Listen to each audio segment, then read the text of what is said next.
Hi guys, welcome to Personal TV. My name is Splendor. On Manchester City versus Chelsea, or rather Chelsea versus Manchester City, that game was a very nice game, very exciting, and a game filled with tactics. Enzo Maresca have done a great job on this Chelsea team. The ball play, everything all round except the end product. The end product of Chelsea is the only thing dragging that team down. At a point, Man City were struggling. At a point, Man City were struggling in that game, struggling to put their passes together, struggling to even attack. But knowing who Pep Guardiola is, Pep Guardiola, the genius, the best manager right now in the whole world, in every situation, he always knows what to do. Couple of things to take from that game. Number one, for Manchester City, no Rodri, no problem. Kovacic, the former Chelsea player, stepped up his game and even produced the goal that sealed their winning for them yesterday. No Rodri, no problem. Not like last season where they practically drew or lost any game where Rodri was absent, I mean to say. But right now, it has started to show that without Rodri in that Manchester City team, Kovacic can step up the game and produce results. Enzo Fernandez is proving to become the black sheep in that Chelsea midfield. I remember last season, Pochettino team started playing and winning games.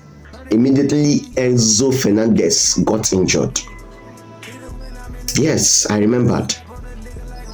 Now Enzo Fernandez is back to the team, and in a team having Caicedo, Romeo Lavia, and Enzo Fernandez in the midfield, Enzo lost the most possessions out of these three. Enzo lost possession about 11 or 10 times, more than 11 or 10 times in that midfield. He is starting to show that he is really a real epitome of overhyped player from Argentina. He better step up his game or Chelsea ship will sail without him. Then the next thing I also observed from that game is that Palmer got lost in the game. It seems when the big boys stepped up their game, they left Palmer behind. Palmer was just in the field. He contributed almost nothing to that team.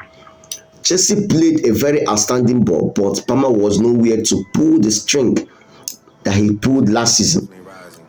Well, Chelsea didn't get a penalty for him to score, so without a penalty, it's almost impossible for him to score from open play.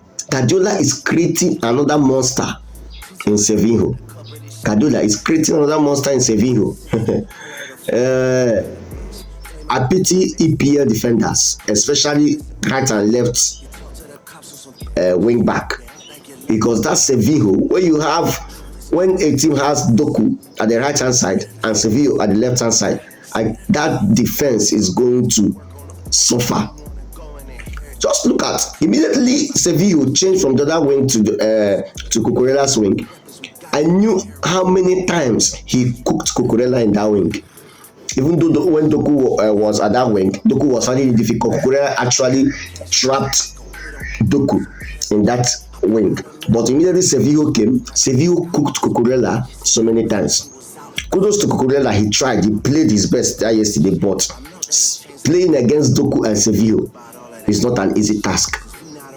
Any defender in EPL that can handle those two and still keep his head up, I don't think, even in this my Arsenal team, I don't think Zinchenko can keep Doku quiet the way Cucurella kept Doku quiet yesterday. Foden looked fatigued in that match because he was practically quiet all through the game. He was just there doing the basic. The Foden that I know will always rise up to the occasion and do something spectacular. That was why he was given the best player of the season. In the just concluded last season, he won the Premier League player of the season. That is because in a difficult match like this, Foden will never be lost in any match. But in this match, he looked lost. Lavia need to be starting matches for Chelsea. I watched that boy yesterday and the magic that boy was doing. That boy is a complete midfielder. Lavia.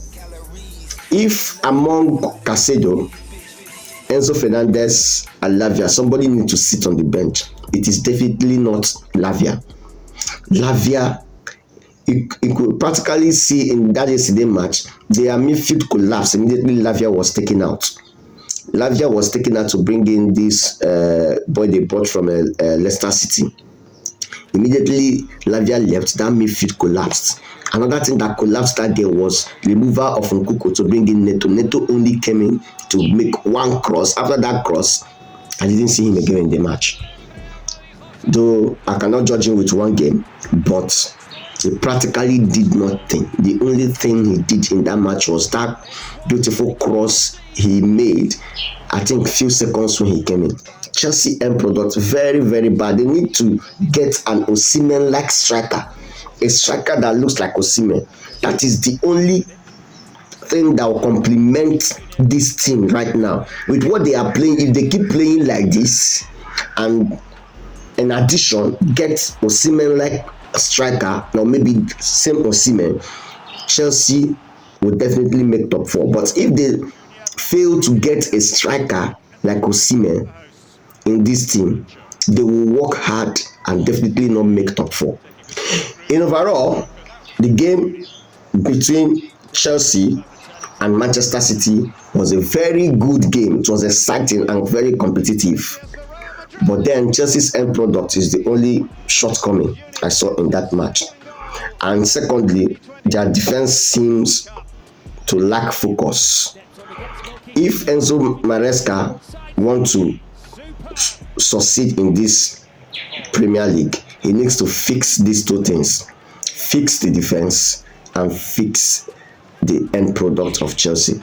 With that, he's going to do well. With what I saw yesterday, Chelsea practically put fear in Manchester City fans' body, because the way Chelsea played yesterday, I almost thought that Chelsea was going to equalize and still win that game.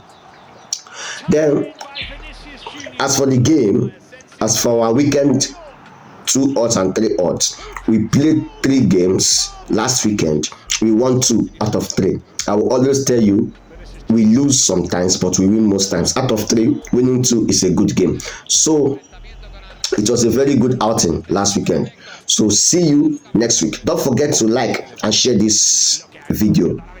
Remember, we win most times.